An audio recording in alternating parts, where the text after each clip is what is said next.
우리가 최근에 이제 맨유가 이적 시장에서 여러 가지 좀 활동들을 하다 보니까 까먹은 선수가 한 명 있는 것 같은데 이번에 이제 새롭게 합류하는 선수가 한 명 있죠. 바로 파라과이 리그의 디에고 레온이라는 선수입니다. 이제 파라과이 리그 종료 후 맨체스터 유나이티드에 합류 예정이라는 얘기들이 있는데요. 지금 여러 가지 이적 소식들이 막 복잡하게 나오고 있는 상황이다 보니까 약간은 쉬어가는 느낌으로 지금 오는 선수인 디에고 레온이 어떤 선수인지를 조금 얘기를 해보면 좋을 것 같아요. 자, 디에고 레오는 어떤 선수냐? 2007년생 18살입니다. 굉장히 어리죠. 파라과이 리그에서 뛰고 있고요. 왼발잡이고 왼쪽 사이드백 포지션입니다. 일단 그 뭐 나이를 보시면 아시겠지만 즉시 전력감이라기보다는 미래를 보는 영입에 가까워요. 이거를 먼저 염두에 두고 내용을 좀 보시면 좋을 것 같아요. 그 왼쪽 사이드백 포지션이라는 얘기에서 짐작을 하셨겠지만 역시나 왼쪽 터치라인 인근에서 위력을 발휘하는 선수입니다. 윙백이라는 걸 감안해도 이 히트맵을 보시면 아시겠지만 매우 높은 공간까지 올라가는 선수죠. 그러면서 경기 내용을 보시면 치고 올라갈 때 스피드, 폭발력, 굉장히 공격적인 인상을 주는 왼쪽 윙백입니다. 그 결과 25시즌 파라과이 리그 14경기 2골을 기록했죠.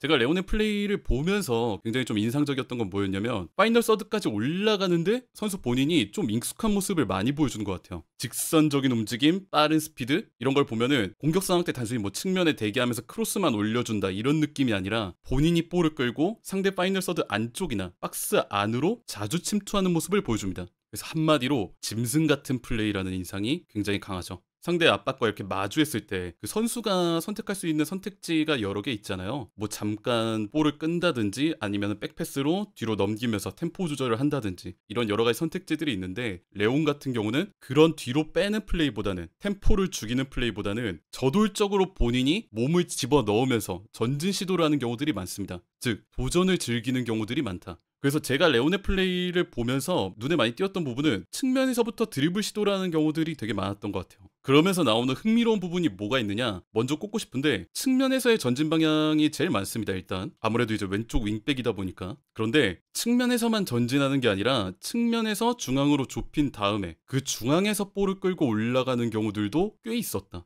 이게 무슨 말이냐? 아무리 시스템에서의 3-4-2-1이죠. 이 후방에 백스리 놓고 앞에 4명, 이선에 2명, 최전방 스트라이커 하나 이렇게 놔두고 공격대는 왼쪽 윙백이 11번, 오른쪽 윙백이 12번 이렇게 올라가고 백스리가 아래 받쳐주면서 올라가고 미드필더들도 지원을 올라가는 이런 시스템. 아까 말씀드렸던 이 왼쪽 윙백에서의 플레이 레온이 많이 보여줬던 장면이 뭐가 있었냐면 예를 들어 우리가 빠른 전개를 할 때 이렇게 뒤에서부터 볼을 끌고 올라가잖아요. 근데 레온 같은 경우는 이렇게 안쪽으로 좁히면서 중앙 방향에서의 드리블 돌파를 시도하는 경우들이 꽤 있었다는 얘기입니다. 그러면서 본인이 볼을 끌고 안쪽으로 들어가서 이 15번 공간을 직접 타격하는 이런 느낌. 바깥에서 안쪽으로 좁히는 인버티드 풀백 같은 경우는 본인이 이제 미드필더화 되면서 이제 후방 빌드업이나 중원에서의 전진, 플레이 조율 이런 것들에 도움을 주는 선수잖아요. 근데 보시면 아시겠지만 레온 같은 경우는 빠른 전개 상황에서 이제 안으로 좁히면서 드리블 돌파하는 경우가 많을 뿐이지 우리가 뭐 아는 그런 인버티드 풀백, 미드필더화 돼서 뭐 플레이메이킹 조율하고 이런 느낌으로 능숙하게 플레이한다? 그런 거는 아니었습니다. 다만 이 전진성 부분은 우리가 살펴볼 부분이 있는 것 같아요. 보통 우리가 선수가 볼을 끌고 전진한다고 했을 때 두 가지 선택지가 있죠. 하나는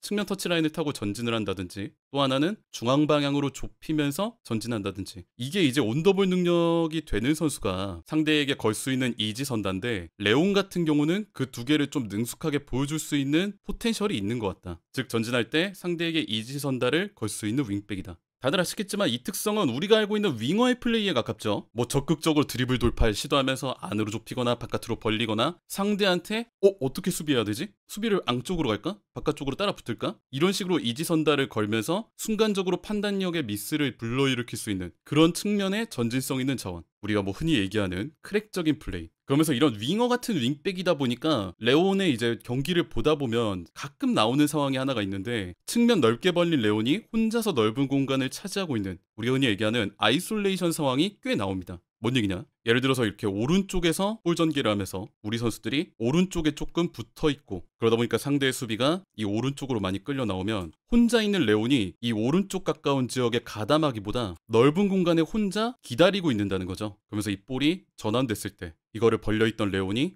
공격적으로 안으로 치고 들어가거나 크로스를 올려주는 그림들이 꽤 나왔다. 이 부분 같은 경우는 아모림이 지금 윙백에게 요구하는 역할과도 부합하는 게 있었습니다. 지금도 맨유 경기를 보면 많이 나오는 장면이 도루구가 아이솔레이션 돼서 볼 받는 그림들이 꽤 나오잖아요. 뭐 이 장면 같은 경우도 그렇고 안으로 좁히면서 볼 플레이에 관여하기보다 본인은 그냥 있는 자리 넓게 직선적으로 유지하면서 넓은 공간을 혼자 차지하고 있고 거기서 이제 볼 받았을 때 상대 박스로 들어가는 이런 플레이가 도루구한테도 나온다. 뭐 이거를 잘한다 못한다는 또 다른 얘기지만 이거는 시스템적으로 아모림이 윙백한테 요구하는 역할이기 때문에 차후 레온도 개발이 어느 정도 된다면 충분히 좀 수행할 수 있는 부분이지 않을까. 다만 제가 처음에 얘기했던 것처럼 우리가 염두해야 될 거는 이 선수가 뭐 즉시 전력감이다. 당장 뭐 1군에 투입될 거다. 이런 느낌이라고 보기엔 다소 어렵고요. 미래를 생각하는 자원으로 간주해야 될 필요가 있다. 왜냐하면 아직은 부족한 요소들이 꽤 있는 것 같아요. 지금 나오는 얘기들도 보면은 레온 같은 경우는 유소네온에서부터 시작해서 1군 레벨로 끌어올려서 장기적으로 나중에 1군에서 자리를 잡는 거라고 플랜이라고 얘기를 하고 있고요. 부족한 부분이라고 한다면 제가 개인적으로 생각하기에는 아직은 볼 컨트롤에 대한 부분들 이런 것들은 이제 어린 선수들하고 뛰면서 개발해야 될 필요는 있을 것 같아요. 아까 뭐 자꾸 얘기했던 그 장점적인 측면들 있잖아요. 뭐 스피드한 빠른 전개 여기서 이제 치고 나가고 뭐 피지컬적으로 밀어넣고 직선적으로 벌려주고 이런 위력적인 플레이들을 측면에서 보여줄 수는 있는데 경기 내용을 보면은 아직 뭐 세밀한 볼 컨트롤, 뭐 좁은 공간에서 다른 선수들이랑 뭐 링크하고 패스 넘겨주고 크로스의 정밀함 이런 것들은 아직은 조금 부족하지 않을까. 뭐 성장이 더 필요하지 않을까. 그래서 오면은 아까 얘기했던 것처럼 유스들이랑 같이 뛰면서 장기적인 플랜으로 지켜볼 것 같다.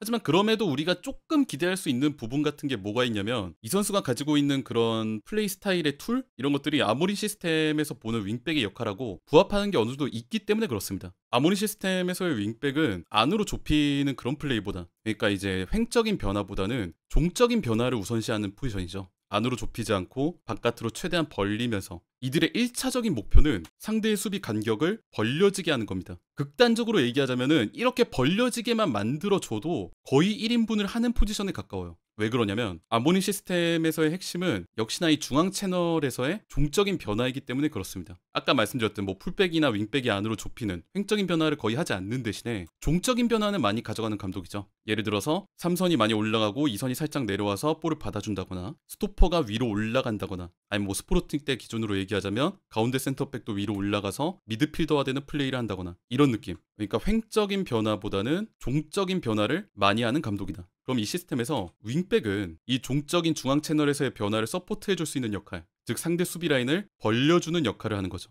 그래서 이것만 잘해줘도 사실 되게 큰 역할을 해줄 수 있다. 그래서 이런 직선적으로 뛰면서 상대 간격을 벌려놓는 자원 이거에 대한 포텐셜을 레온이 좀 보여주고 있기 때문에 지금 당장은 쓰일 수 없어도 뭐 예를 들어서 뭐 유스 레벨에서 계속 키우든 아니면 뭐 임대를 보내든 그런 세밀한 플레이를 키우기 위해서 좀 성장을 서포트해줄 필요가 있지 않나. 그래서 정리하자면 당장은 급하게 보지 말고 성장 추세를 좀 지켜봐야 할 선수라고 생각을 합니다. 다만 공격적인 윙백 같은 경우는 아모리 시스템에서 꼭 필요한 자원이거든요. 지금 당장 뭐 이번 시즌에 그런 단기적인 측면에서는 쓰일 수 있을 것 같다 뭐 그렇게 얘기는 당연히 못하겠지만 장기적으로 봤을 때 출전 기회가 올 가능성은 제가 볼 때는 개인적으로는 있다고 생각합니다. 이번 시즌 같은 경우는 이제 유럽 대항전이 없지만 그래서 이제 경기 수나 이런 것들이 많이 줄었지만 나중에 다시 유럽 대항전을 올라갔을 때 맨유가 그때 다시 경기 수가 올라올 때 윙백 포지션 같은 경우는 아모림 체제에서 되게 체력 소모가 심한 포지션이거든요. 뭐 달로도 지치고 마즈라위도 지칠 경우가 많고 도르구도 지치는 경우가 많고 이런 윙백 포지션을 소화하는 선수들의 되게 체력이 많이 갈리는 면이 없잖아 있기 때문에 그런 선수들이 나오지 못했을 때 되게 부하가 많이 걸렸을 때 레온한테도 기회가 올 가능성이 있다. 그리고 그 제한적인 기회 한 번 온 그 기회에서 그때 어떤 플레이를 보여줄 수 있을지 그래가지고 그때 잘하면은 또 기회를 계속 받겠죠. 그런 부분을 천천히 좀 기대해 볼 만한 선수가 아닐까 그렇게 생각을 합니다.